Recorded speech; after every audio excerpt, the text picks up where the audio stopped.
such an important story to tell. How much were you aware of the incidents at the Algiers motel ahead of being part of the project? I'm embarrassed to say I didn't know not only about the Algiers motel incident that's kind of a focal point in this movie, but I didn't know about the rebellion in Detroit at all, or just how tense things were as far as race relations are concerned during that period in Detroit or America. So I had a lot to learn, and I had a great deal to educate myself on. But I was very grateful that this film gave me such an educational and informative experience, and I'm hoping audiences will experience the same thing.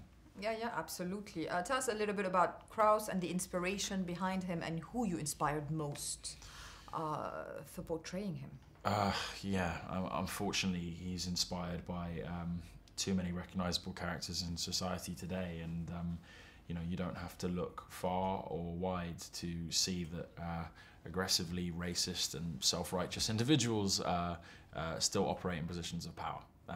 So it wasn't difficult to find people who I could see Kraus in, and I suppose the hardest thing for me was just inhabiting that psychology. It's a very uncomfortable place to be, to build a character on a mythology about people of color and a series of lies about anyone who isn't white.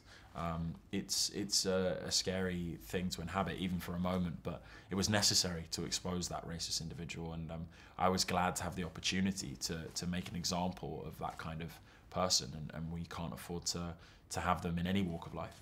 And from the real-life characters, how much information is directly available? Did you get to meet anyone related to the policemen who were on trial? I didn't get to meet any of the police officers who form the kind of composite, which is my character, exactly. Philip Kraus.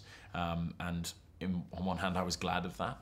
In another, I suppose it would have been useful to maybe talk to them and get a kind of insight into, their psychological, makeup. But I didn't get that opportunity, and I think really it was just about following Catherine's lead when it came to representing things as truthfully as possible and doing a service to the facts that were available. The film was incredibly well documented, and Mark Bowl, the writer, and Catherine took a kind of journalistic approach when it came to shooting this film. So much of the research was actually kind of done for us and baked into the script. Tell us about working with Catherine and what makes her a unique, not only female director, but director in general.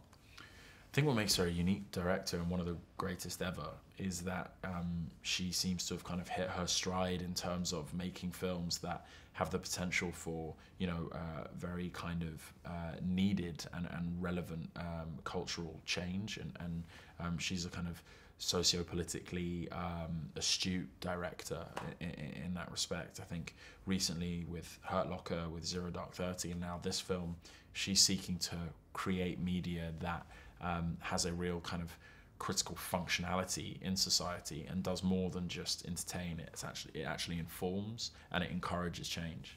Which comes to the last question, and the important one to talk about. It's not a film where the experience finishes when the film credits are there. It makes people talk. So what would you like audiences to take out of the film in the context of things not having changed that tremendously in 50 years?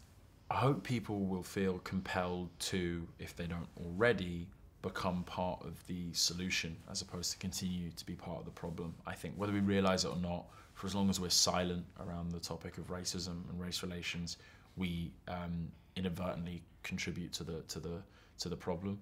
So it's about engaging in the first step, which is really taking part in the conversation when invited, and developing our empathy and understanding around the topic so that we can be a part of the change and hopefully a better future. How important would it be to have award nominations attached to a project like this one? I think for us the main goal is, as I say, to try and impact some real kind of cultural change.